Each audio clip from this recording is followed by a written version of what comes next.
السلام علیکم، میں ہوں حماد سہیل۔ آج ایک بار پھر ایک اہم موضوع کے ساتھ آپ کی خدمت میں حاضر ہوں۔ گوادر کس طرح انڈیا کے لیے نقصان کا باعث اور وہاں کی عوام کے لیے فائدہ مند ہے، یہ جاننے کے لیے ہمیں سب سے پہلے جاننا ہوگا street of Malacca. Street of Malacca وہ چھوٹی سی جگہ ہے جو انڈین اوشن اور پیسیفک اوشن کو جوڑتی ہے، جس کی چوڑائی 580 میل ہے۔ چائنا کا یورپ میں تجارت کرنے کے لیے سب سے چھوٹا راستہ اسٹریٹ آف ملاکا سے ہی جاتا ہے۔ اسٹریٹ آف ملاکا ایسی جگہ ہے جسے اگر انڈیا بلاک کر دے تو چائنا کی یورپ میں تجارت بند ہونے کا خدشہ ہے، جس کے متبادل چائنا نے 2013 میں گوادر میں انویسٹمنٹ کی اور 2015 میں سن 2059 تک کے لیے لیز پر لے لیا۔ اب جبکہ چائنا کو انڈیا سے کوئی خطرہ لاحق نہیں، اس نے اپنی زمین جس پر انڈیا قابض تھا واپس لینا شروع کر دی، جو لداخ سے آسام تک کی جگہ ہے، اور انڈیا کی ایک کمزور کڑی سلیکور کوریڈور ہے جسے چکن نیک کے نام سے بھی جانا جاتا ہے۔ یہ وہ 22 کلومیٹر کا چھوٹا سا راستہ ہے جو Indian state of west Bengal کو انڈین نارتھ ایسٹرن اسٹیٹ سے جوڑتا ہے،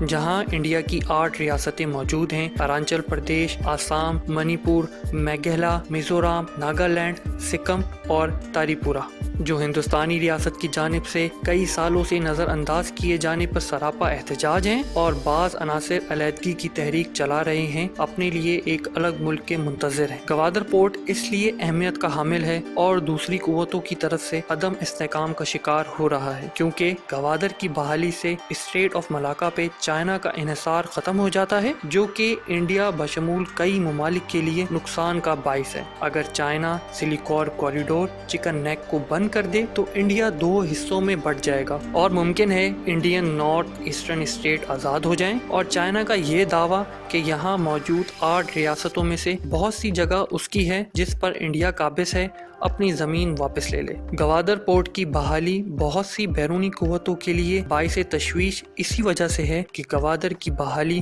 ان کی بربادی ثابت ہو سکتی ہے۔ گوادر کی بحالی کشمیر کے مسلمانوں سمیت نارتھ ایسٹرن انڈین اسٹیٹس کے لوگوں کے حقوق کے لیے بھی ضروری ہے، اور ساتھ ہی بھوٹان اور نیپال کی خود مختاری کو مضبوطی دے گی۔ کیا وقت رہتے انڈیا اپنے اندرونی معاملات کو حل کر سکے گا، یا اپنی پرانی پالیسی اور سوچ کے ساتھ ہی آگے بڑھے گا؟ کیا ہزارہ نسل کشی بھی اسی کی ایک کڑی ہے؟ کیا ہم وقت رہتے گوادر کی اہمیت سمجھ سکیں گے اور دوسری قومیں جن کا مستقبل اس پورٹ سے جڑا ہے ان کے لیے کچھ کر سکیں گے؟ ہمیں اتحاد اور غور و فکر کی ضرورت ہے۔ فی امان اللہ، خدا حافظ و ناصر، دعا میں یاد رکھیے گا۔